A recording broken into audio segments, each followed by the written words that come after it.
O Domingão destaca: essa professora estremeceu o Brasil essa semana. Olha o que ela fala sobre a qualidade do ensino no Brasil. Em nenhum governo, em nenhum momento que nós tivemos no nosso estado, na nossa cidade, no nosso país, a educação foi uma prioridade. Agora o VT que eu pedi com o Matheus é a análise, como a gente combinou, de 45 segundos tem o VT. Solta aí. Eu gostaria de pedir aos senhores, inclusive, que se libertem dessa concepção errônea, extremamente equivocada, isso eu digo com propriedade, porque sou eu que estou lá, inclusive, além, propriedade maior até do que os grandes estudiosos. Parem de associar a qualidade de educação com professor dentro de sala de aula. Parem de associar isso daí. Porque não tem como você ter qualidade em educação com professores 3 horários em sala de aula. Certo? Porque é assim que os professores multiplicam os 930. 930 de manhã, 930 à tarde, 930 à noite, para poder sobreviver. Não é para andar com bolsa de marca, nem para usar perfume francês. Na verdade, era uma reunião com a secretária de Educação do Rio Grande do Norte, deputados, e essa professora, que é solteira, órfã aos 4 anos de idade, criada pelos tios na Bahia, mas que nasceu e mora em Natal, no Rio Grande do Norte, resolveu pedir a palavra e aí incendiou a galera, mas com consistência, com conteúdo. Por isso você vai conhecer agora, você sabe quanto é importante a questão da educação. Educação não é só aquele negócio de você não arrotar na mesa, não comer com os cotovelos em cima da mesa. Educação é você se instruir, para você saber quais são os seus direitos, quais são as suas obrigações, para você ter consciência e lutar para melhorar esse país. E isso é fundamental, é essencial. E é um problema, não é do governo da dona Dilma que está começando agora, nem do outro, nem do Fernando Henrique. É um problema desde que Cabral chegou aqui, o problema é sempre o mesmo. Então um tem que começar. Pelo menos ela está fazendo a parte dela. Ela é a Amanda Gurgel que vem aí. Oi, Amanda. Vou falar com essa galera aqui.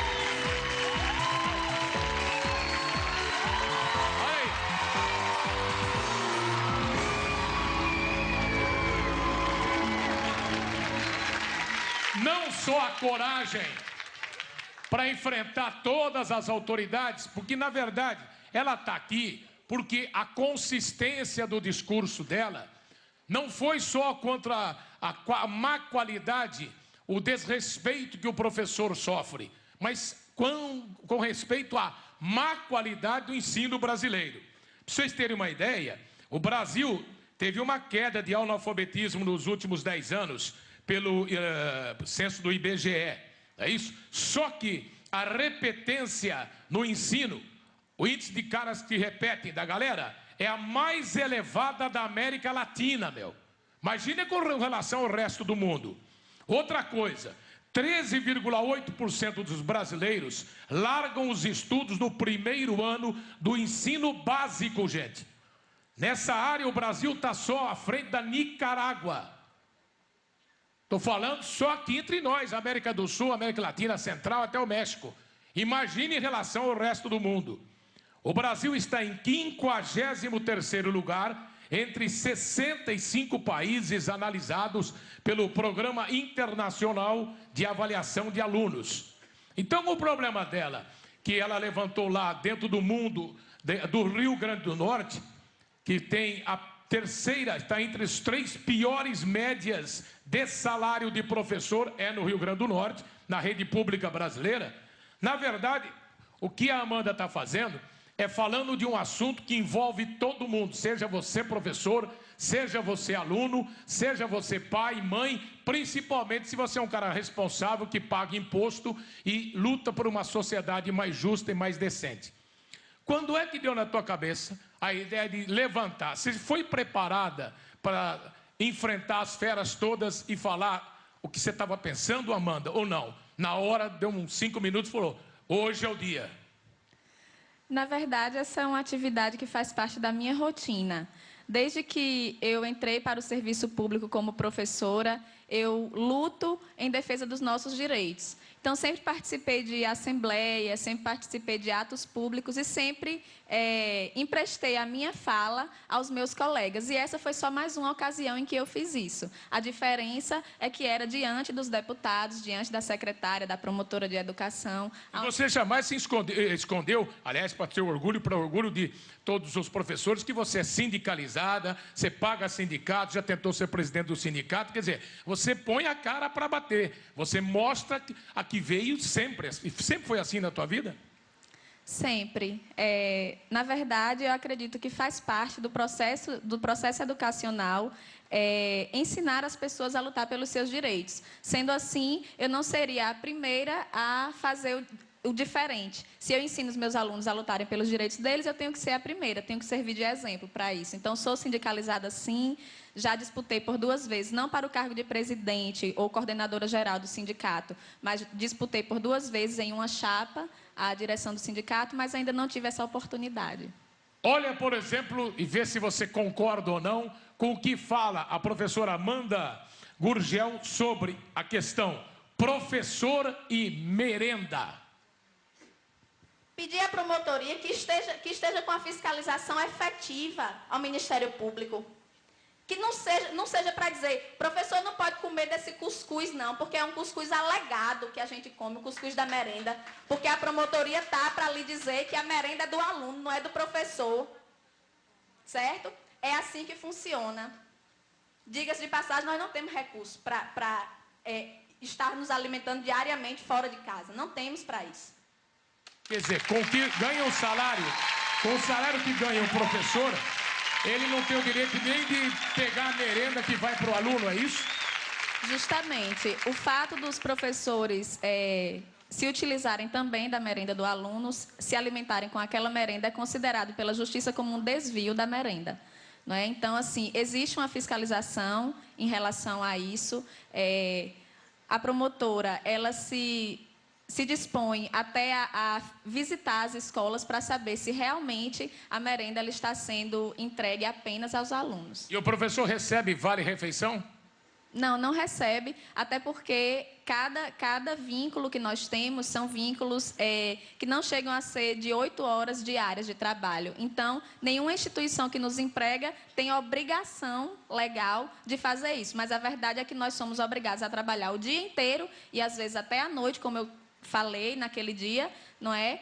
E sem que nenhum desses órgãos se responsabilize por essa parte que é a alimentação. Na verdade, eu repito, é um assunto local, entre aspas, ou estadual do Rio Grande do Norte, mas que pela sua importância mostra com algumas divergências ou algumas discrepâncias, mas mostra a realidade brasileira.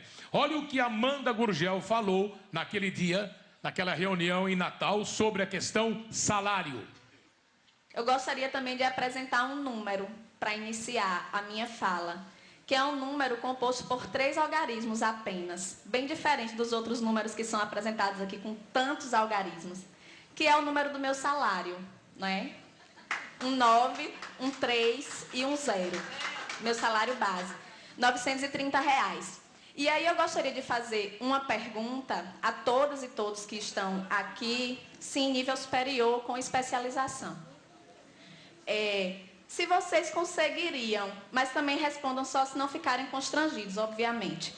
Se vocês conseguiriam sobreviver ou manter o padrão de vida que vocês mantêm com este salário. Para você que ligou a televisão agora, essa é a professora Amanda Gurgel, de Natal, Rio Grande do Norte, que a semana passada enfrentou não só a secretária de Educação local, como também alguns deputados que estavam falando sobre a questão do ensino e acabou fazendo um desabafo que vale para todo o país, para conscientizar todo mundo da importância do professor. É só você que já estudou lembrar que professor te influiu na sua vida. Seja aquele professor chato que pegava no teu pé nas aulas de matemática, seja a professora romântica dos tempos de filosofia, seja a professora de história, enfim, todo mundo, quando olha no retrovisor da vida, vai descobrir um professor que foi fundamental na sua formação.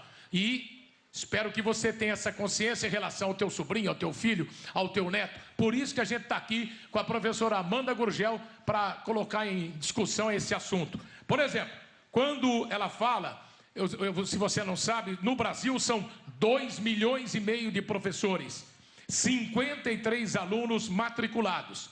E a qualidade? Será que a qualidade de ensino no Brasil está progredindo na mesma proporção do número de alunos? Tudo isso a sociedade brasileira tem que discutir, tem que exigir. Afinal, estamos ou não numa democracia? Não é questão partidária desse ou aquele partido, ou desse ou aquele governo. Isso vem desde que o tal de Cabral pintou aqui, é sempre a mesma história.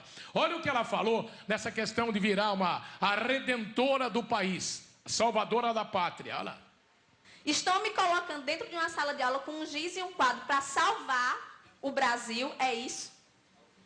Salas de aulas superlotadas, com os alunos entrando a cada momento com uma carteira na cabeça, porque não tem carteiras nas salas. Sou eu a redentora do país? Não posso, não tenho condições. Muito menos com o salário que eu recebo. Amanda, você tem informação. O resto do Brasil, a situação é a mesma, é pior, ou você admite que tem estados numa situação bem melhor? Essa questão ficou comprovada depois da veiculação desse vídeo no YouTube, no site de compartilhamento de vídeos, pelos comentários que foram postos ali. Ficou comprovado que essa realidade é idêntica em todo o Brasil. De norte a sul do Brasil, não há um estado sequer em que os professores não compartilhem desse mesmo sentimento. E isso, Fausto, por quê? Foi colocado aqui, é importante, então, ressaltar o nosso salário, o salário que nós recebemos. É tão discrepante em relação ao salário dos deputados, que o salário de um deputado só é suficiente para pagar a 30 professores. Então, veja bem, como é que a gente pode dizer que um professor seja responsável pela salvação do país, como eu coloquei, e é o peso que colocam sobre as nossas costas, não é? Que é de ser responsável completamente pela educação daqueles alunos, sem que seja oferecida qualquer estrutura para isso e sem que seja oferecido um salário digno. É a professora Amanda Gurgel aqui ao vivo no Domingão, às 6h10. Amanda, outra coisa que é importante você colocar para a galera. Como o salário é um salário aviltante, é um desrespeito ao professor, ele é obrigado a trabalhar de manhã, à tarde e à noite. E, na verdade, para quem não sabe, o povão inteiro tem que saber, o professor tem que ter o tempo para estudar, para preparar a aula, para ter um mínimo de descanso, senão ele vai para trabalhar como tem trabalhado, e você falou isso, 3 períodos, de manhã, à tarde e à noite. Aí o que acontece? O professor cansado, ele vai dar uma aula bem inferior à que ele daria se tivesse descansado. Mais ainda, é um professor que nunca vai estar bem informado e bem informado. Exatamente. A dificuldade, em termos de estrutura, ela começa por aí. O professor não tem condição, hoje em dia, mais de ler, não tem condição de preparar as suas aulas dignamente, levando em consideração, inclusive, a multiplicidade de alunos que existe ali, porque nem todo aluno se interessa pelo mesmo tipo de conteúdo, e isso é normal. As pessoas são diferentes, se interessam por coisas diferentes. O ideal seria que o professor planejasse a cada dia uma aula que contemplasse a todas essas diferenças, mas isso não é possível justamente por essa jornada extenuante de trabalho, a jornada muitas vezes tripla, em 3 horários, como foi dito, e, infelizmente, não há como haver qualidade de educação dessa forma, o que é uma confusão que os secretários fazem. Inclusive, quando nós estamos em greve, eles acham que eles tentam convencer as pessoas de que somos nós os responsáveis. E, na verdade, no momento em que nós estamos em greve, é apenas um único momento durante todo o ano em que nós passamos ali dentro desse sistema e que esses problemas vêm à tona. Certo? Mas os problemas, eles estão ali todos os dias, só que eles são abafados porque não tem espaço para divulgação em nenhum lugar. Entende? Aí, quando nós estamos em greve, isso ganha uma repercussão na mídia, pelo menos nas mídias locais, e aí as pessoas passam a acreditar que a culpa é nossa. Mas, na verdade, a culpa é desse sistema que está estabelecido, como você bem disse, desde o Império.